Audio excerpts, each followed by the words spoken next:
నమస్తే, welcome to 69 TV. ముందుగా బులెటిన్లోని headlines.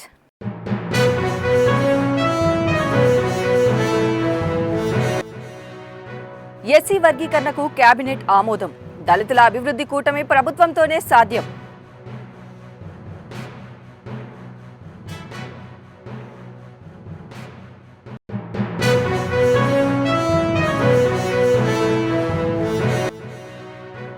ఇసుక రవాణా నిలిపివేయాలని ఆందోళన, గ్రామ రైతులు రాస్తారోకో. ఉన్నతాధికారులు స్పందించాలని డిమాండ్.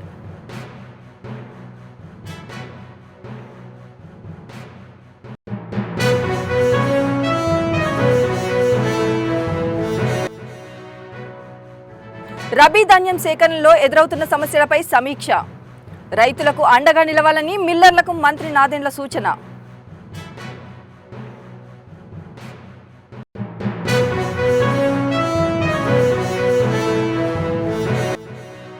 కూకట్పల్లి జోన్లో జీహెచ్ఎంసీ కమిషనర్ పర్యటన. పలు అభివృద్ధి పనులకు కమిషనర్ ఆదేశాలు.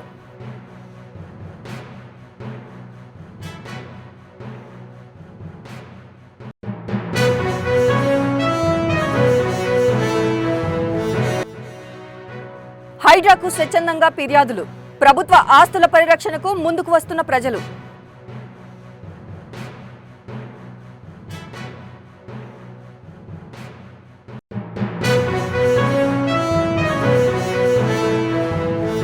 ఇక డీటెయిల్స్లోకి వెళ్తే, ఎస్సీ వర్గీకరణకు కేబినెట్ ఆమోదం తెలిపిందని దళితుల అభివృద్ధి కూటమి ప్రభుత్వంతోనే సాధ్యమని టీడీపీ రాష్ట్ర కార్యదర్శి పుచ్చా విజయ్ కుమార్, జిల్లా ఎస్సీ సెల్ అధ్యక్షుడు బుడుమూరు గోవింద్ అన్నారు. విశాఖ జిల్లా తెలుగుదేశం పార్టీ కార్యాలయంలో జరిగిన విలేకరుల సమావేశంలో వారు మాట్లాడుతూ, సీఎం చంద్రబాబు దళితులకు ఇచ్చిన హామీని నిలబెట్టుకున్నారు. త్వరలో విడుదల చేయనున్న డిఎస్సీ నోటిఫికేషన్లో ఎస్సీ వర్గీకరణలో గ్రూప్ 1లో 12 ఉపకులాలు, గ్రూప్ 2లో 18 ఉపకులాలు, గ్రూప్ 3లో 29 ఉపకులాలు ఉన్నాయని తెలిపారు. అందరికీ సమన్యాయం జరగాలని ఉద్దేశంతో ఎస్సీ వర్గీకరణ చేశారు. గత వైసీపీ ప్రభుత్వం దళితులకు తీవ్ర అన్యాయం చేసిందని ఆవేదన వ్యక్తం చేశారు.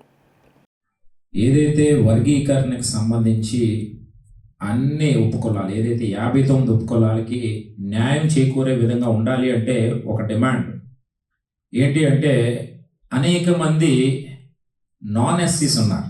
చాలా కంపెనీల్లో దొంగ ఎస్సీ సర్టిఫికెట్లు పెట్టుకొని ఉద్యోగాలు చేస్తున్నటువంటి వాళ్ళని ఇమీడియట్లీగా మనం తొలగించాల్సినటువంటి అవసరం ఉంది. ఎందుకంటే నేను ఖచ్చితంగా ఒక తెలుగుదేశం పార్టీ రాష్ట్ర కార్యదర్శిగా, దళిత సామాజిక వర్గానికి చెందినటువంటి వ్యక్తిగా ఇది నా డిమాండ్. ఎందుకంటే అనేక విధాలుగా రాష్ట్రంలో ఉన్నటువంటి వాళ్ళు దీనివల్ల ఉన్నటువంటి మరి ఎస్సీ సామాజిక వర్గం ఏదైతే వర్గీకరణకు సంబంధించి అన్ని ఉపకులాలు, ఏదైతే 59 ఉపకులాలకి న్యాయం చేకూరే విధంగా ఉండాలి అంటే ఒక డిమాండ్ ఏంటి అంటే, అనేక మంది నాన్ ఎస్సీస్ ఉన్నారు.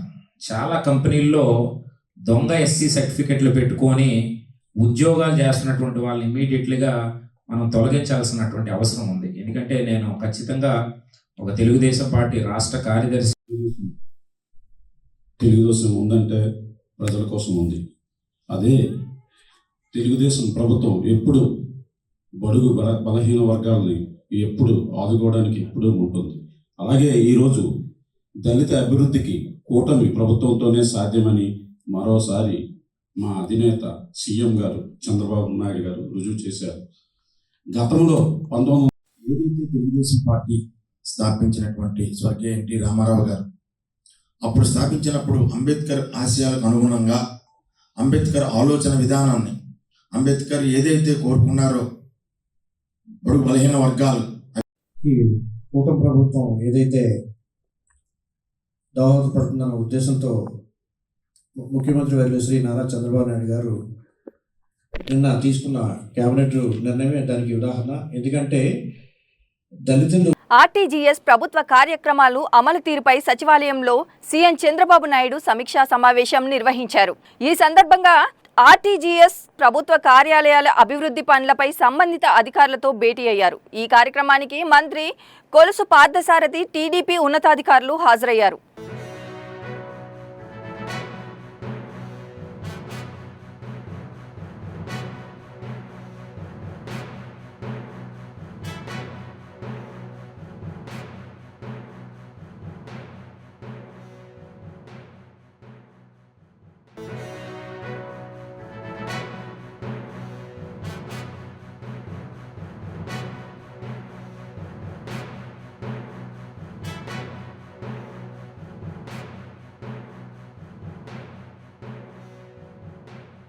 హైదరాబాద్ నగరంలో హైడ్రా బలగాలు మరోసారి భారీగా కూల్చివేతలు దాడులు చేపట్టాయి. ఈసారి గచ్చిబౌలిలోని సంధ్యా కన్వెన్షన్ సెంటర్ను లక్ష్యంగా చేసుకుని మినీ హాల్, ఫుడ్ కోర్ట్తో పాటు అనేక అనుమతులు లేని నిర్మాణాలను తొలగించారు. ఉదయం నుంచే 3 భారీ బుల్డోజర్ల సహాయంతో కూల్చివేతల ప్రక్రియ ప్రారంభించారు. పోలీసులు ఘటనా స్థలంలో బందోబస్తును ఏర్పాటు చేసి ఎవరికి లోపలికి వెళ్లేందుకు అనుమతించలేదు. ఈ కూల్చివేతలు fertiliser corporation of India employees cooperative housing society layout పరిధిలో నిర్వహించబడ్డాయి. సంబంధిత లేఅవుట్కు ప్రభుత్వ అనుమతులు లేకుండానే రోడ్లు, పార్కులు వంటి ఉమ్మడి భూములపై ఆక్రమణలు జరిగాయని తెలుస్తోంది. రోడ్లను ఆక్రమించి నిర్మించిన గదులు, రెస్టారెంట్లు, ఫుడ్ కోర్టులు వంటి కట్టడాలను హైడ్రా అధికారులు తొలగించారు.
కాకినాడలోని అకాల వర్షాల వల్ల తడిసిన ధాన్యాన్ని కొనుగోలు చేసి రైతులకు అండగా నిలవాలని రాష్ట్ర వినియోగదారుల వ్యవహారాలు, ఆహార, పౌర సరఫరాల శాఖ మంత్రి నాదెండ్ల మనోహర్ మిల్లర్లు అధికారులను కోరారు.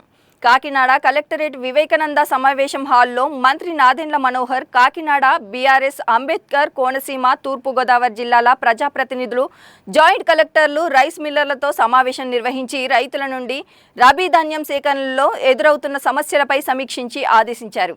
ఈ సందర్భంగా మంత్రి నాదెండ్ల మనోహర్ మాట్లాడుతూ రైతు సంక్షేమమే ధ్యేయంగా కూటమి ప్రభుత్వం పనిచేస్తుందని, ఎన్నడూ లేని రీతిలో గడిచిన 9 నెలల్లో 49.45 లక్షల మెట్రిక్ టన్నుల ధాన్యం రైతుల నుండి కొనుగోలు చేసి 11,400 కోట్ల రూపాయలు రైతుల ఖాతాల్లో 24 గంటల్లో జమ చేయడం జరిగిందన్నారు.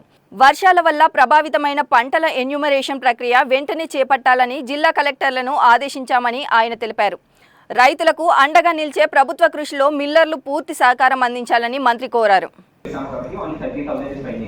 ఆ తర్వాత మనకి ఎక్కువగా బాయిల్ రైస్ MTU 3626 వెరైటీ ఈ సీజన్ మనం ఎక్కువగా వాడతాము కాబట్టి స్టిల్ వీ హ్యావ్ 30,000 ఇప్పుడు మన దగ్గర పెండింగ్ ఉన్నాయి కాబట్టి but still some of the mills target ఎలాంటి దానికి వేరే స్పెసిఫిక్ అక్కడ కంప్లీట్ అయింది.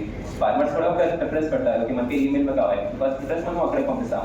కానీ అక్కడ లేకపోతే మనకు వేరే కొంచెం దూరం మీరు కూడా మనం అడ్జస్ట్ చేస్తాం. బికాస్ ట్రాన్స్పోర్ట్ అంటే. అందరికి నమస్కారం అండి. ఈరోజు ధాన్యం కొనుగోలు పైన సమీక్షా సమావేశం 3 జిల్లాలు కాకినాడ, కోనసీమ మరియు తూర్పుగోదావరి జిల్లా జాయింట్ కలెక్టర్స్ తోటి, అధికారులతోటి స్థానికంగా కాకినాడ కలెక్టర్ గారి ఆధ్వర్యంలో పౌర సరఫరాల శాఖ నుంచి మేనేజింగ్ డైరెక్టర్ గారు, మేనేజర్ గారు, అదేవిధంగా గౌరవ పార్లమెంట్ సభ్యులు ఉదయ్ శ్రీనివాస్ గారు,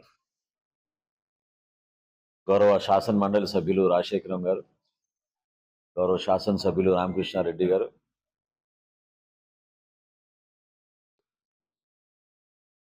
కావాలని కొంతమంది అలజడి సృష్టించడానికి, గతంలో పరిపాలన చేతగాక రైతులకు ఏమాత్రం కూడా అండగా నిలబడని వైఎస్ఆర్సీపీ ప్రభుత్వం నుంచి కొంతమంది ప్రెస్ మీట్లు పెట్టి క్షేత్రస్థాయిలో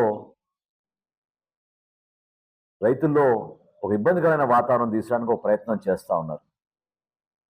గతంలో వాళ్ళు కొనుగోలు చేసింది ఇదే ఖరీఫ్ రబీ మాసంలో గత సంవత్సరం పెంచడం జరిగింది. బిఆర్ అంబేద్కర్ కోనసీమలోను, తూర్పుగోదావరి జిల్లాలోను, అదేవిధంగా కాకినాడ జిల్లాలో కూడా రైస్ మిల్లర్స్ అందరికీ కూడా 1:2 బ్యాంక్ గ్యారంటీస్ వెసులుబాటు కల్పించాం. తద్వారా ధాన్యం కొనుగోలు వేగవంతంగా జరిగేటట్టు ఒక మంచి నిర్ణయం తీసుకున్నాం అనేది ప్రతి ఒక్కరు కూడా ఈరోజు హర్షం వ్యక్తపరిచారు. రెండో విషయం, అదనంగా టార్గెట్లు ఇవ్వాలి. ఎందుకంటే క్షేత్రస్థాయిలో రైతు సహాయ కేంద్రాల దగ్గర ఎప్పుడైతే బ్యాంకర్లు లేకపోతే మిల్లర్ల దగ్గరికి వెళ్ళి మేము ధాన్యం హైదరాబాద్లోని కూకట్పల్లి జోన్లో పలు అభివృద్ధి పనులను జీహెచ్ఎంసీ కమిషనర్ ఆర్వి కన్నన్ మంగళవారం పరిశీలించారు. ఐడిఎల్ చెరువు నుండి కూకట్పల్లి బస్ డిపో వరకు ఎస్ఎన్డిపి ద్వారా చేపట్టనున్న నాలా పరీక్షించారు. మూసాపేట మెట్రో వద్ద వాటర్ స్టాగ్నేషన్ ప్లాంట్లను చేశారు. వర్షాకాలంలో ప్రజలకు ఇబ్బందులు తలెత్తకుండా చర్యలు తీసుకోవాలని అధికారులను ఆదేశించారు. కైతాలాపూర్ రోడ్లో రోడ్డు వెడల్పు పనులు పరిశీలించారు. అంబేద్కర్ నగర కోర్టు సముదాయంలో నీరు నిల్వకుండా చర్యలు తీసుకోవాలని అధికారులకు ఆదేశాలు ఇచ్చారు. జలమండలి పైప్ లైన్ ఉన్న పక్షంలో ఈ పనులు చేయించాలని జోనల్ కమిషనర్కు ఆదేశాలు జారీ చేశారు. ఈ కార్యక్రమంలో కమిషనర్ వెంట zonal commissioner Apoo Chauhan, SC Chinnareddy తదితరులు పాల్గొన్నారు.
ప్రజావాణి ఫిర్యాదుల పరిష్కారంతో హైడ్రాపై ప్రజల్లో నమ్మకం పెరుగుతోంది. దశాబ్దాల సమస్యకు రోజుల్లో హైడ్రా పరిష్కారం చూపడంతో ప్రజలు స్వచ్ఛందంగా ముందుకు వస్తున్నారు. ప్రభుత్వ భూములు, ప్రజా అవసరాలకు ఉద్దేశించిన స్థలాలను, చెరువులు, నాలాలు, కబ్జాలను చూసి తమకెందుకులే అనుకోకుండా హైడ్రా ప్రజావాణి కార్యక్రమానికి వచ్చి ఫిర్యాదులు చేస్తున్నారు.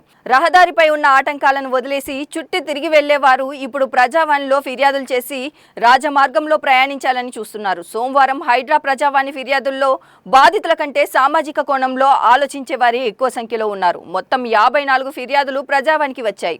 ఫిర్యాదులను హైడ్రా ఫైర్ విభాగం అదనపు సంచాలకులు శ్రీవర్ల పాపయ్య గారు పరిశీలించారు. ఫిర్యాదు వెనుక ఉద్దేశాలను అడిగి తెలుసుకున్నారు. గూగుల్ మ్యాప్స్, శాటిలైట్ ఇమేజెస్లో ఫిర్యాదులను పరిశీలించి తదితర చర్యలను సూచించారు.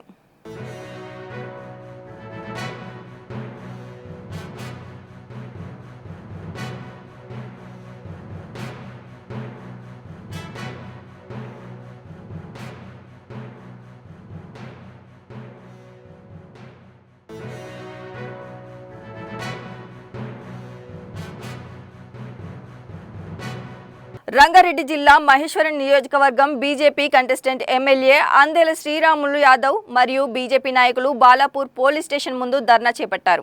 Rachakonda commissionerate, Balapur police station పరిధి పరిసర ప్రాంతాల్లో ఇల్లీగల్ పాకిస్తానీలు మరియు రోహింగ్యాలు ఉన్నారంటూ ధర్నా చేశారు. కాంగ్రెస్ ప్రభుత్వం, తెలంగాణ రాష్ట్ర పోలీస్ శాఖ వెంటనే విచారణ జరిపించాలని డిమాండ్ చేశారు. అక్రమంగా ఉన్న వారికి వాహనాలు, రేషన్ కార్డులు, ఆధార్ కార్డులు ఎలాంటివి వస్తాయని శ్రీరాములు యాదవ్ ప్రశ్నించారు.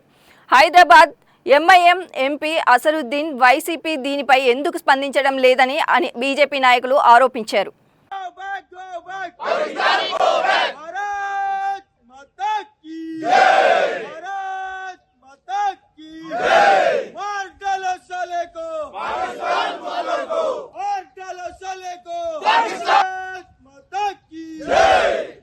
స్పందించాలి పోలీస్ డిపార్ట్మెంట్.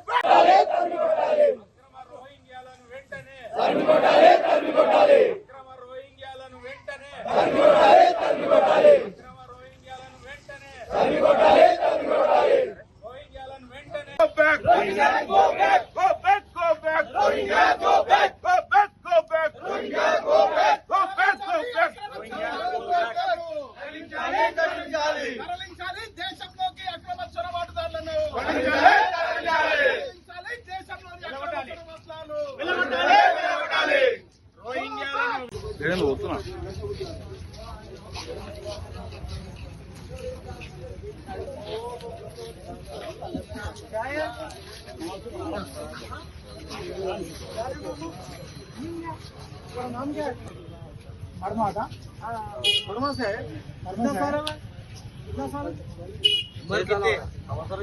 नहीं गाड़ी का जिसका है उनके गाड़ी जो पुलिस वाला पकड़ लिया था. हाँ बस्ती में फिर के बेचता हूँ ऐसे उन्हें ला के दिया अभी फिर से दे दिया वाला. బులెటిన్ ముగించే ముందు హెడ్లైన్స్ మరోసారి.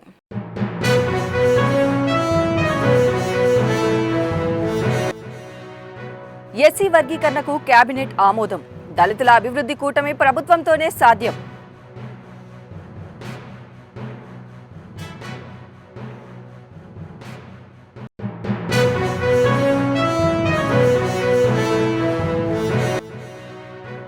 ఇసుక రవాణా నిలిపివేయాలని ఆందోళన, గ్రామ రైతులు రాస్తారోకో. ఉన్నతాధికారులు స్పందించాలని డిమాండ్.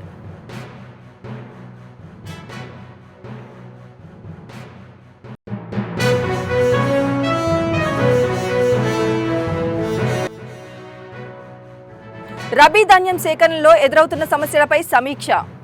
రైతులకు అండగా నిలవాలని మిల్లర్లకు మంత్రి నాదెండ్ల సూచన.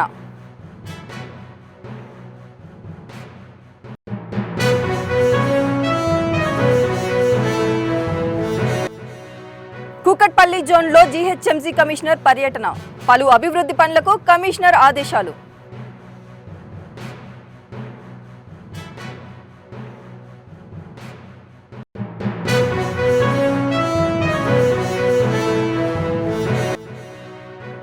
హైడ్రాకు స్వచ్ఛందంగా ఫిర్యాదులు.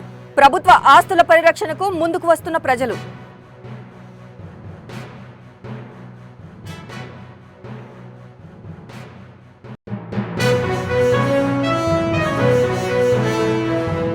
మరిన్ని అప్డేట్స్ కోసం చూస్తూనే ఉండండి 69 టీవీ.